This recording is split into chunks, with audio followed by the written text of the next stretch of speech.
वो आवे ना आवे, सरकार अपने बिहार की जनता के हित में हमेशा काम करते रहे। लोकसभा में 543 सीटें हैं, उन सीटों पर महिला आरक्षण सरकार को तत्काल देना चाहिए।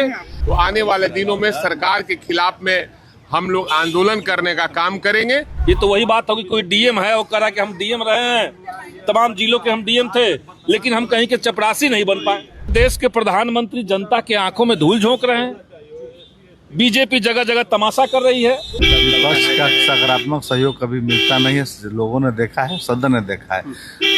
सरकार और विपक्ष दोनों सरकार के पार्ट होते हैं, उनको अपना रोल अदा करना चाहिए, बेहतर तरीके से बिहार के विकास में महत्वपूर्ण भूमिका निभानी चाहिए और सरकार के कमियों खामियों को बताना चाहिए। लेकिन सरकार हमारी तत्पर है, वो आवे ना आवे, सरकार अपने बिहार की जनता के हित में हमेशा काम करते रहेगी। चलिए, बिहार की जनता के हित में हमेशा जो है काम होता रहा है और होता रहेगा, और मंटू पटेल है जो कह रहे हैं, और उसी तरीके से जो है विधायकों के आने का सिलसिला जारी है। और भाजपा माले के पास एक दिन का मौका है और आज भी विरोध जो है देखिए जारी है, और महिला आरक्षण को लेकर जो है देखिए विरोध चल रहा है। और ये साफ तस्वीरें संदीप, सौरभ और बाकी अन्य जो लोग हैं वो यहाँ मौजूद है। क्या कहेंगे, किस तरह का विरोध? रुको चलिए संदीप जी, आज जो हम लोग महिला आरक्षण की बात कर रहे हैं, हम लोग ये मांग कर रहे हैं कि जो लोकसभा में 543 सीटें हैं, उन सीटों पर महिला आरक्षण सरकार को तत्काल देना चाहिए।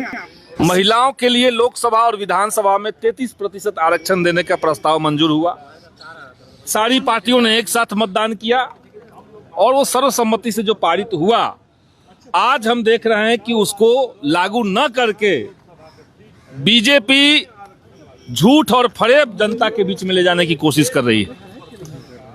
अगर सरकार के पास 543 सीट संसद में है तो उसमें लागू नहीं करेंगे जब तक सीट अपने मन मुताबिक परिसीमन करा के 850 नहीं कर लेंगे, तब तक नहीं करेंगे लागू।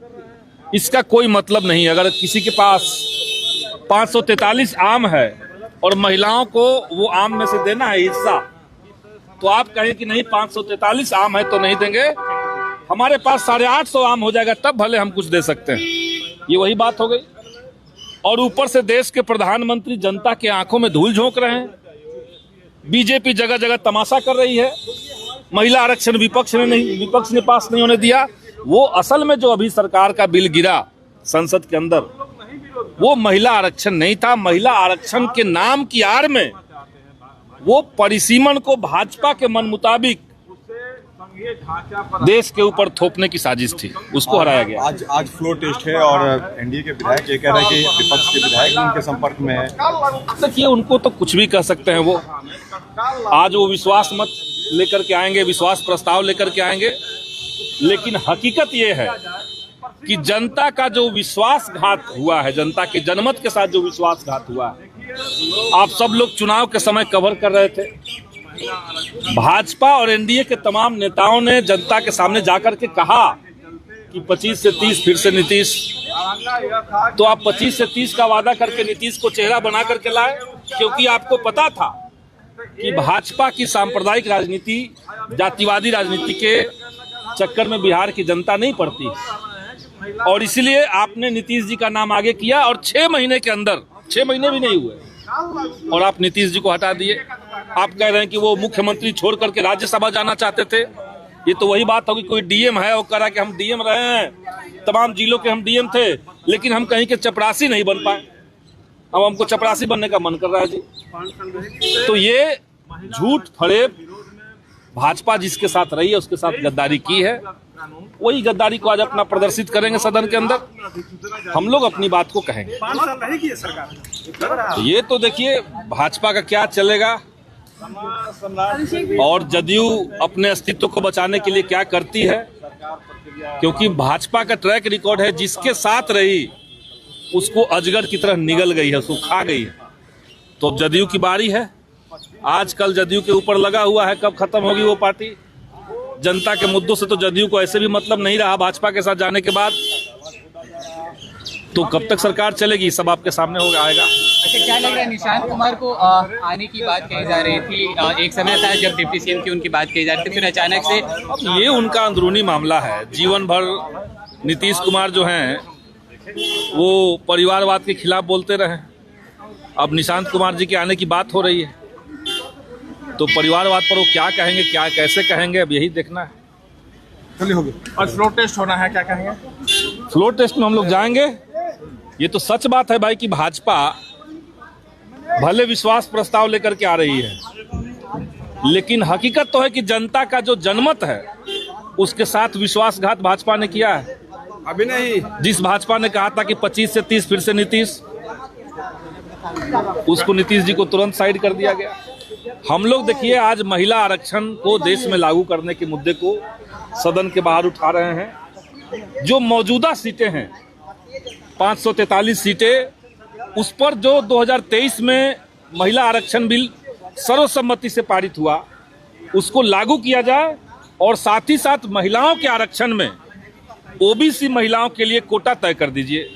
SC ST ओबीसी महिलाओं का कोटा के अंदर कोटा, ये कोटा विद इन कोटा, ये हम लोग मांग कर रहे हैं। इसको लागू करते हुए इसी समय 2029 का जो लोकसभा चुनाव है, तमाम राज्यों में जो विधानसभा चुनाव होनी है, उसमें महिला आरक्षण लागू कर दे भाजपा। लेकिन झूठा ढिंढोरा पीटने का जो नरेंद्र मोदी प्रपंच रच रहे हैं, राष्ट्र के नाम संबोधन के नाम पर आंसू गिरा रहे हैं। भाजपा के जो लोग हैं सर घूम घूम करके कह रहे हैं कि विपक्ष ने महिला आरक्षण बिल पास नहीं होने दिया, जबकि देश ने देखा संसद का 128वां संशोधन करके सितंबर 2023 में वो बिल पास हुआ है। दोनों सदन में, राज्यसभा में भी पास हुआ है, लोकसभा में पास हुआ है। कहीं कोई सिंगल आवाज उसका विरोध में नहीं था। तो उसको लागू करने में भाजपा आनाकानी क्यों कर रही है, ये भाजपा को जवाब देना चाहिए। ये हम लोग सरकार से पूछे। सरकार स्थिर रहेगी सर? अब तो सरकार स्थिर रहेगी कि नहीं रहेगी, भाजपा जदयू को निगल लेगी कि नहीं निगल लेगी, ये सब आपके सामने ही है। हम विपक्ष में हैं और विपक्ष का काम है जनता के मुद्दों को उठाना, और हम लोग जनता के मुद्दों को, बिहार के लोकतंत्र के सवाल को, संविधान के सवाल को उठाते रहेंगे। विपक्ष क्या संख्या होगा, अब क्या होता है, उनके पास संख्या बल है। अब भीतर क्या होता है आएंगे तो बताएंगे फिर। और सरकार से आप लोग के माध्यम से यही कहूंगा कि अपराध पर लगाम लगावे और भ्रष्टाचार पर अंकुश लगावे, और यही मौका है। अगर वो अंकुश नहीं लगाते हैं तो आने वाले दिनों में सरकार के खिलाफ में हम लोग आंदोलन करने का काम करेंगे। वो विचार का विषय है, क्योंकि अभी 9 दिन ही हुआ है, अभी हम सरकार को मौका देने का। सर, आपके विधायक फैजल रहमान किधर बैठेंगे आज? आप लोग के साथ बैठेंगे? 2 राज्यों में चुनाव हुआ सर, वोटिंग वहाँ निश्चित रूप से दोनों जगहों में, तमिलनाडु में वो सरकार बनेगी डीएमके का, और ममता बनर्जी यहाँ फिर से शासन करेंगी, फिर से सरकार उनकी आएगी। 4 मई के बाद हम उल्टा टांग देंगे जो भी गुंडे हैं उनको। कौन कहा? अमित शाह है कि 4 मई के बाद हम गुंडों को उल्टा अब तरी पार लोग भी इस तरह से काम करना शुरू कर दे तो हो सकता है। सर, फैजल रहमान आज किधर बैठेंगे? आपके साथ हैं? सर, आपके फैजल रहमान कार्यालय गए, उनसे पूछ लीजिए काहे के लिए गए थे। जी, फैजल रहमान आज कहाँ बैठेंगे? आप लोग के साथ? चलिए।